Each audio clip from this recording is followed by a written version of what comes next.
district is that a school bus has been hijacked with kids on it with someone with a gun. And that's what we had this morning. I will start off by saying all the kids are safe, the bus driver's safe, the bad guy has been apprehended, so there's not any threats anymore. This investigation is now getting into the investigative stage. Initially it was in a recovery and arrest stage. Started early this morning around 7 o'clock on Fort Jackson, where a Fort Jackson trainee dressed in PT clothes, armed with a rifle from Fort Jackson, ran off post and escaped. Initial call that we got was with someone on I-77 that was flagging cars down, trying to get in cars. That was the initial call that came to us. Shortly thereafter, one of our deputies was stopped on Percival Road by a parent of one of the children that was on the school bus, and that parent told our deputy that this child was on the school bus and there was a man with a gun on the school bus. What we've been able to discover at this point is after the soldier, the trainee, left Fort Jackson, did not get picked up on the interstate, was on Percival Road at a bus stop. There were some children that were getting on the bus. Their final destination was in Forest Lake Elementary. After all the kids got on the bus, the trainee got on the bus, dressed in his PT clothes with a rifle, and told the bus driver that he didn't want to hurt him, but he wanted him to drive him to the next town. So the bus driver started driving. The trainee brought the kids to the front of the bus. The kids started asking lots of questions to the suspect if he was going to hurt them, or the bus driver. The suspect got a little frustrated. The bus was stopped close to where we're standing right now, and that's where the kids and the bus driver got off the bus. The suspect then drove the bus to a couple miles from here, where he abandoned the bus, left the rifle on the bus, and went through neighborhoods trying to get rides, trying to get clothes. At Percival and I-77, where deputies spotted him and civilians spotted him, at that point he was arrested without incident. So he is under arrest at this time. He'll be charged with multiple counts of kidnapping and whatever charges that we can put on him. Very scary situation this morning. What you saw was a joint effort by the Richland County Sheriff's Department, Columbia Police Department, South Carolina Highway Patrol. We all had officers that responded, surrounded this area, moved very quickly. Richland 2 School District was working with us also, providing us information. I'm going to let the chairman of the school board and also the superintendent talk in just a minute. A couple things that we have going on right now is addressing the needs of the kids that was on that bus. You can just imagine they were scared to death, along with that bus driver. I will give the bus driver credit. He kept us cool. He didn't overreact. He didn't get excited. He kept us cool enough that kept the situation calm. And I will tell you, his main concern was the safety of those kids, and he did his job. So the subject has been apprehended. We're going to address his charges. We're working with the authorities at Fort Jackson now to determine some more about this individual. They do know he was a trainee. I think he was in his third week at Fort Jackson. But again, just very, very scary situation that, fortunately for everybody, turned out well. The kids are safe physically. Now we just have to address them psychologically and mentally. So Chief Holbrook was out here. You'll see both of us are not in our regular clothes. We were both working out in the gym and exercising when we got the call and responded. But again, it's just a joint effort. It shows what we can do in teamwork when agencies come together. The city, county lines, it didn't matter this morning. The main concern was rescuing these kids and get them safely. So we've done that. James Manning, the school board chairman, would like to address it. Thank you, Sheriff. First and foremost, on behalf of the school board, we are so happy that the students and the staff are safe. I've been on the board now for over 10 years, and I've never received a call that scared me as much as the call that I got this morning, that a bus had been hijacked with our students and staff. So we're very happy that they're safe. I appreciate the fast response and the cooperation that we have from the Sheriff's Department, City of Columbia, the school district. Unfortunately, we have practiced for crises, and that practice came in to play where the lines of communication and the cooperation and the protocols were in place to have this be corrected very quickly. Past that, I'm going to hand it off to our superintendent, Dr. Davis, who will describe more about what we're doing and some of the issues that will follow from this issue. So thank you very much. I want to first start off by saying that I think it's more than appropriate to host this press conference on this grounds and this location. If you know, I'm definitely a man of faith, a leader of faith, and I'm so grateful and thankful for our Creator's grace and mercy for our family in Richland School District 2. This incident could have ended very tragically, and so we're so fortunate that we had the intervention of our sheriff's department and our city police department working in unison to ensure that our students were safe and secure, as well as our employees. Our staff, upon learning of the incident this morning, we immediately deployed our counseling services to the location that the students were arriving at, Forest Lake Elementary School. We also notified and began the process of reaching out to our parents immediately to notify them of that.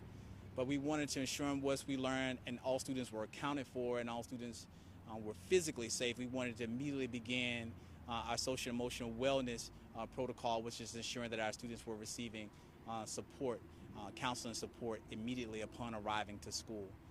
I personally participated in that myself to provide an opportunity for our students to begin the process of healing as they are dealing with a traumatic event. We will continue to provide counseling services for those students and those families, as well as our employees, as we will also continue to cooperate with local law enforcement, the Sheriff's Department, in their efforts to investigate this incident thoroughly and continue to be a partner in our community and ensure that our students are always safe and our employees are always safe and that our community is safe. I have never been as scared as in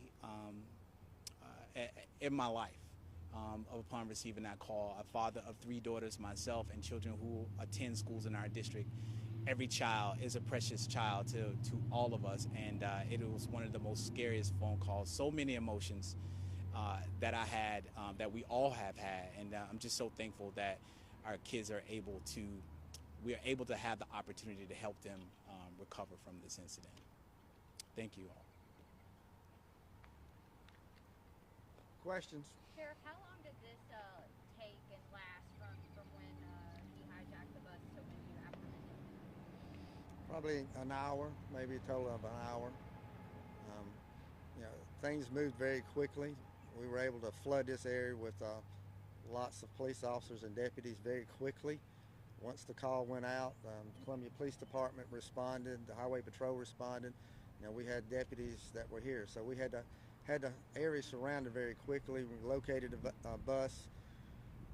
We didn't know if he was still on the bus, so we had to move our special response team in to check the bus, and he was not there, but then he was quickly located on the interstate. Where did he abandon the bus again? It was on the Old Purcell Road. You said he drove it about a mile? Probably a couple miles he drove it. He was having difficulties driving the bus. But again, he left the rifle on the bus, so when we did enter the bus, we saw that the rifle was there. Again, I think it's significant that we're here in the church parking lot. I think God looked down on these kids this morning and wrapped his arms around them and took care of them. How many children were on the bus? Had 18 kids and the bus driver. Was that full? That's just what was on the bus. I don't know if it was full or not. So. We'll release the suspect's name later on. Again, right now the investigation is full force. We'll determine what charges going to be brought. We'll get with the solicitor's office and determine what charges he's going to be brought with, and then we'll release that information later. So. How were parents notified? Well, some parents were getting calls from the kids that had cell phones. They were calling. So word spread very quickly, and we were able to reunite the kids with their parents. I know the school district handled some of that also. and got in touch. And I think that Mr. Davis and Mr. Manning said there's a plan in place. This is something that, unfortunately, we have to practice. We practice entering the bus with somebody that's armed. The schools practice notifying parents when something like this has happened. So everything that we've practiced went in place this morning, and it worked. From the response from the school bus driver to the parents to the kids to school district to law enforcement, everything fell in place this morning like we've been training to do. So, that's the training does pay off, and that's why we do it. And you said that he had escaped from Fort Jackson and was, trying to, I guess, hitch a ride. Did he just see this as an opportunity? Was there any motive behind this? Do you know that yet? We don't know. All we know is that he ran off of Fort Jackson armed with a rifle, and Fort Jackson tried to catch him, and he was able to get off a post, and then from that point on, then we got involved in it. So, but we'll have more details later. Thank you. Thank you.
Yeah, I didn't. Are y'all ready?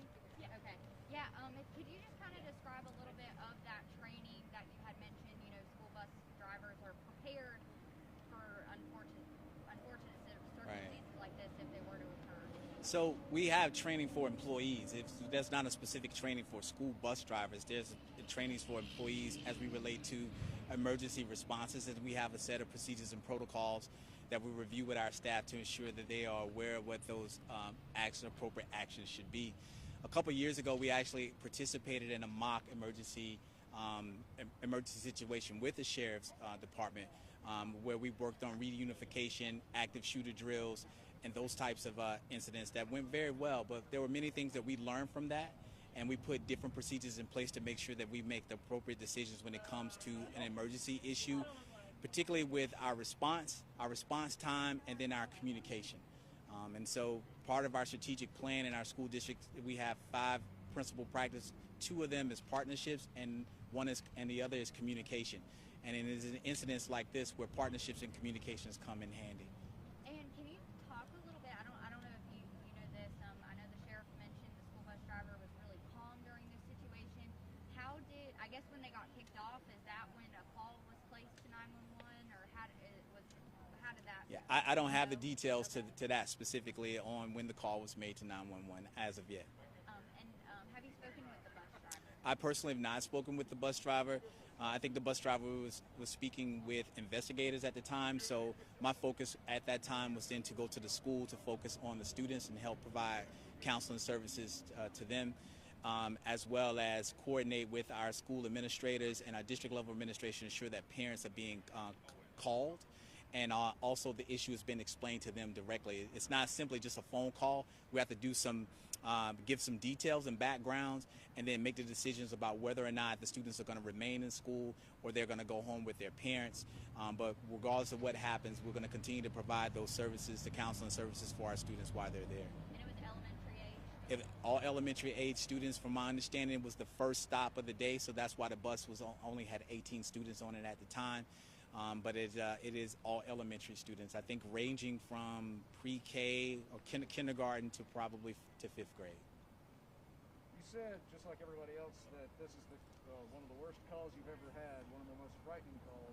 Talk a little more about that. What was the first thought that went through your mind? It's without a question the most frightening call that I think I've received as a professional educator.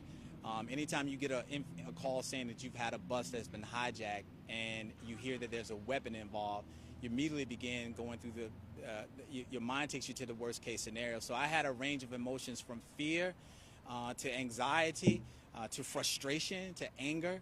All of those things ran the gamut almost immediately. But immediately you have to kind of suppress those things and start getting to the process of assessing the situation and making appropriate decisions. And so that was the next step, was as you deal with those emotions, making the best decisions possible. And what I only wanted to, once we found out all students were safe and secure, we wanted to make sure that we were then ready to provide them with the well-being, the social, emotional well-being that they needed. And I know there's not, just one answer that you would actually say to the kids to make them feel better, but what are some of the things? How do you make the kids and their families feel safe going to a Richland School District 2 school now? I think that we will continue to let our families and our students know that we first and foremost that we love them, that we care for them, and that we're committed to their safety. There are some things that are outside of your control in life, and but you can't control those things, but you can control your response to those things.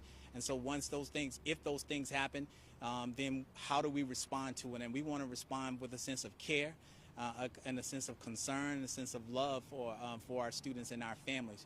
We put safety as a primary responsibility of our school district. We believe in providing safe and secure learning environments for our students. And so our district, along with the support of our board and the support of this community, has invested heavily in the safety of our students. And so we take that very seriously in Richland too.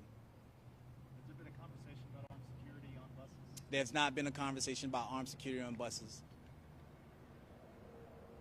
Thank you so much. Thank you.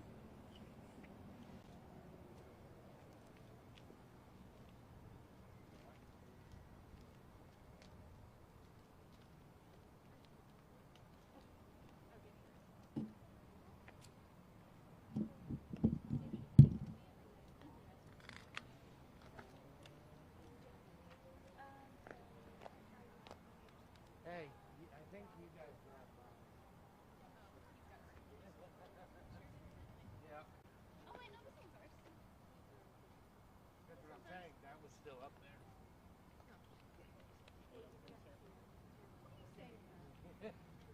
I like to cause a ruckus. There it is. Yours? Yeah. Where's ours? Right there. Even exchange. Sorry. All right. Same time. Right, same time. time. Sorry about that. Oh, you're fine.